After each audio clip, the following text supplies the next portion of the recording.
अस्सलाम वालेकुम फ्रेंड्स, कैसे हो आप? उम्मीद करते हो खुश होंगे, मुस्कुराते होंगे, हैप्पी होंगे, शादबाद होंगे, मज़े में होंगे, एंजॉय करते होंगे। तो डब्बे में डब्बा, डब्बे में केक।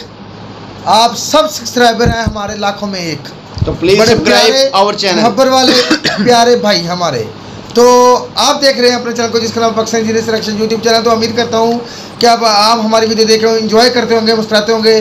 तो हमारी भी यही दुआ है कि आप हमारी वीडियो देखें और इन्जॉय करें। इंटरटेनमेंट हम जो भी करते हैं वो आपके लिए करते हैं कि आपके चेहरे में मुस्कुराहट आती रहे।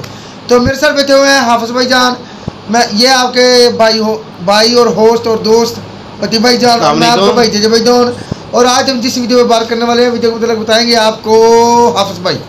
वीडियो है जी, India open warning to China. India open warning, India ने खुली वार्निंग दे दी है चाइना को के बाद आ जा, जो उखाड़ सकते हो बछाड़ सकते हो, बछाड़ के देख लो। क्या बात है यार, क्या बात आज नहीं बजदा चाइना। क्या बात है रे भाई, क्या बात है। हाँ जी जी, तो वीडियो की तरफ जाने से पहले हमारे चैनल को सब्सक्राइब कर लें, हमारी वीडियो को लाइक और शेयर लाजमी कीजिएगा जी। तो वीडियो अच्छी लगे तो अपने दोस्तों को शेयर करें और हमारे चैनल को लाइक ज़्यादा से ज़्यादा कीजिएगा यार, वीडियो को लाइक करें। चलें। नमस्कार दोस्तों, डिफेंस शो में आपका स्वागत है। तो दोस्तों, भारत और चीन के बीच लगातार तनाव बढ़ता ही जा रहा है और इसी बीच भारत ने चीन को खुले शब्दों में कह दिया है कि अगर जरूरत पड़ी तो भारतीय सैनिक गोली भी चलाने को तैयार रहेंगे और इसमें नहीं हिचकेंगे। तो क्या है पूरा अपडेट मैं आपको बताऊंगा इस वीडियो में। साथ ही अभी प्रेजेंट टाइम की क्या है स्थिति, कब अगली बातचीत होने वाली है कमांडर लेवल की भारत और चीन के बीच, ये भी मैं बताऊंगा। तो वीडियो में अंत तक बने रहिए। साथ ही लेटेस्ट डिफेंस अपडेट्स के लिए चैनल को सब्सक्राइब कर लीजिए। तो चलिए वीडियो शुरू करते हैं।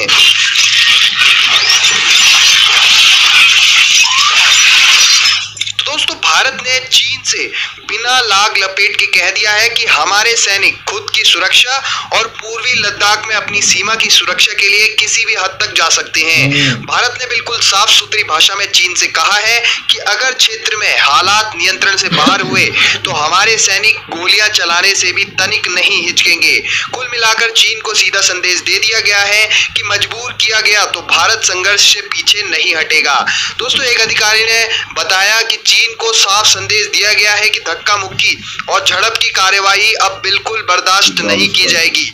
उन्होंने साफ समझा दिया है कि अगर चीनी सैनिकों की तरफ से पारंपरिक हथियारों का इस्तेमाल भी हुआ तो भारतीय सैनिक गोलियां चलाने में देर नहीं करेंगे। हालांकि दोनों पक्षों ने अग्रिम मोर्चों पर अतिरिक्त सैनिक भेजकर तनाव को और नहीं बढ़ाने पर सहमति जताई है, लेकिन कई दौर से कूटनीतिक और सैन्य स्तरीय बातचीत के बावजूद पूर्वी लद्दाख में महीनों से जारी तनाव कम किए जाने का अब तक कोई बड़ा रास्ता नहीं खुला है।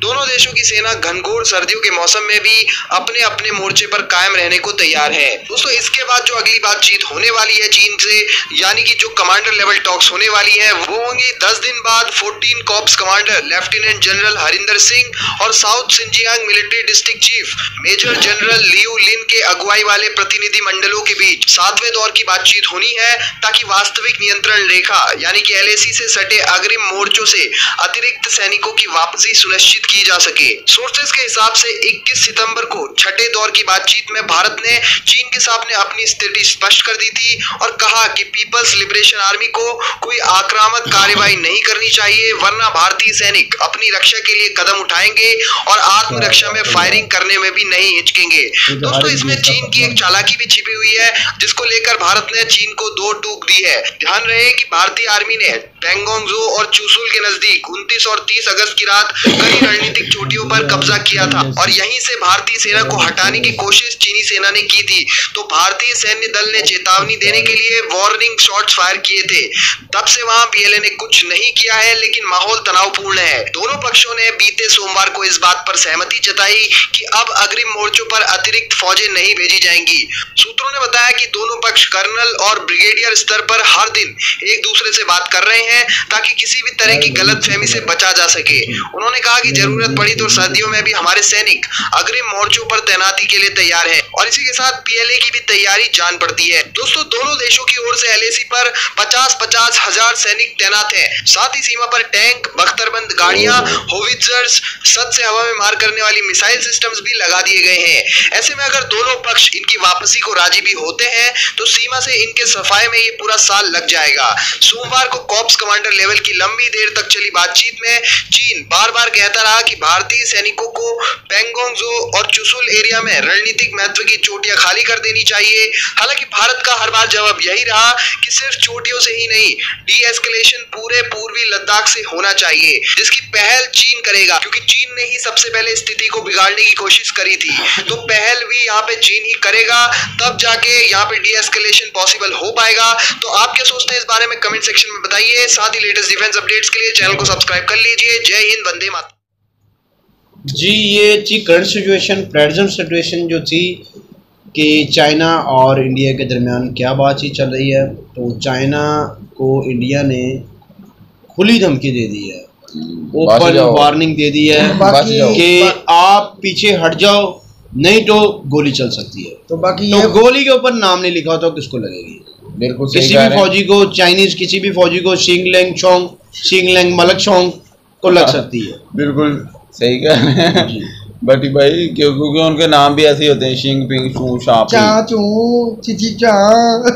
जी, एक जगह पे एक इवेंट पे हम मौजूद थे। तो बाकी बड़ी खुशी की बात है कि अभी इन दोनों में ना एक बातचीत चल रही है और अमीर भाई है। मेरा जहाँ तक ख्याल है ना, मैंने एक वीडियो देखी थी जिसमें ना वो चीनी फौजी ना रो रहे थे कि उनकी जिनकी पोस्ट की गई थी इस इलाके में, यार जहाँ तो भाई जान तो सबको मेरे वो कौन से लकड़ के बने हुए हैं। हाँ, वही तो मैं कह रहा हूँ, डर से रो रहे थे। तो ऐसी होता है जो अपने यार हर सोल्जर, चाहे वो पाकिस्तानी है, चाहे हिंदुस्तानी है, चाहे चाइना का है, चाहे किसी भी मुल्क का, जो सोल्जर होता है ना उसकी भी फैमिली होती है, उसके भी बच्चे होते हैं। और हमें गर्व होना चाहिए उस सोल्जर पे जो सब कुछ छोड़ के अपने देश की रक्षा के लिए, देश की अपनी अवाम की हिफाजत के लिए वो अपनी जान की जान का जरा पेश करता है, जान कुर्बान करता है, जरा नहीं हिचकिचाता, पीछे नहीं हटता, सिर्फ हमारे सुकून के लिए। तो हम ऐसे सोल्जरों को सलाम पेश करते हैं, सलूट पेश करते हैं। तो बाकी जैसे हाफिज भाई बता रहे हैं कि वो चाइनीज सोल्जर हो रहे थे, मैं यही कह रहा हूँ कि हर एक की फैमिली भी होती है। ऐसे इंडियन के भी कई सोल्जर हैं जिन्होंने अपनी फैमिली छोड़ी एक अपने मुल्क के लिए। जी भाई, ये तो 2-4 दिन की बात नहीं होती, सालों साल जो है छोड़ दो यार। वैसे ना ये सोल्जर जो है ना वाकई ये महान है। ये तो आप ऐसा आगे जो ये हमारे लिए ना एक फरिश्ता सिक्त इंसान आगे जो मौसम आने वाला है वो माइनस में जाएगा, टेम्परेचर जो है वो माइनस में जाएगा। तो ये वैसे तो जहाँ तक नहीं, वो मैंने भी सुना था कि जब ये माइनस में टेम्परेचर जाता है, पीछे आ जाते हैं, तो ये इंडिया की फौज और चाइना की फौज दोनों पीछे हट जाते हैं, पीछे हट जाती है नॉर्मल टेम्परेचर में जाने की टेम्परेचर में। बहुत मुश्किल काम है यार, बहुत मुश्किल। तो यार सबसे खतरे वाली बात ये है कि 50 हजार हाँ ये फौजी तैनात किए हुए हैं चाइना और इंडिया ने, और इतने जरा मिसाइल, टैंक, जहाज, पता नहीं क्या क्या ला के खड़ा कर दिया यार बादलों पे। और तो इन इंडिया और चाइना का तो वैसे भी पहले एग्रीमेंट था ना कि हमने इधर गोली नहीं चलानी। तो अब इंडिया ने कह दिया ना, कह दिया था बात जाओ। ये वही बंदा बात करता है अगर दूसरी तरफ से शरारत होती हो। नहीं, एक और भी बात है ना, वो यही कह रहे थे कि चाइना पहले एक तरफ मुज़ाकरात करता है, बैठ के टेबल टॉक करता है, और दूसरी तरफ हमला कर देता है। हाँ। ठीक है, अब इंडिया ने भी यही स्थिति अपनाई है कि जिस तरह वो चाइना करता है ना, वैसे अब इंडिया ने ऐसे किया कि इनके साथ वो मुज़ाकरात कर, जैसे वो बता उधर उनके वो जो काला टॉप है उधर कब्जा कर लिया। काला टॉप फिंगर 4 पे कब्जा किया था, हमें पहली वीडियो बनाई नहीं थी उसके लिए। Well done. तो मैं ये बात कर रहा हूँ कि जैसे इनकी आपस में बातचीत हो रही है, टेबल टॉक हो रही है, तो हम अमीर यही करते हैं, दुआ यही करते हैं, क्योंकि ये हमारे सोल्जर है, जो इनकी भी फैमिलीज होती हैं। हम एक आम नागरिक की तरह सोचें तो हमें पता चलता है कि हमारी भी फैमिली है जैसे इनकी भी फैमिली है। हम अपनी फैमिली का कितना ख्याल करते हैं। और ये एक फॉर एग्जांपल एक सोल्जर होता है, वो सिर्फ घर का कमाने वाला ही एक कफील है, ठीक है ना। तो हम ये दुआ होना चाहिए, शांति होनी चाहिए। तो मिलते हैं अगले वीडियो में, करते हैं अपनी राय के साथ आप मोहब्बत के साथ ये सारी मिल बैठ के ये मामला खत्म हो और दोनों आर्मीज बमाए असला वापस हो जाए, वो जगह खाली हो जाए जिसकी वजह से लड़ाई हो रही है, वो जगह खाली हो जाए और वापस चल जाए आर्मी। आपको कैसी लगी वीडियो इसके बारे में ज़रूर बताइएगा। अगर अच्छी लगे तो इस वीडियो को लाइक ज़्यादा से ज़्यादा कीजिए और अपने दोस्तों का शेयर लाजमी कीजिएगा और अपनी राय का जरूर दीजिएगा। मिलते हैं अगली वीडियो में, तब तक अपना ख्याल रखिएगा। अल्लाह हाफिज़।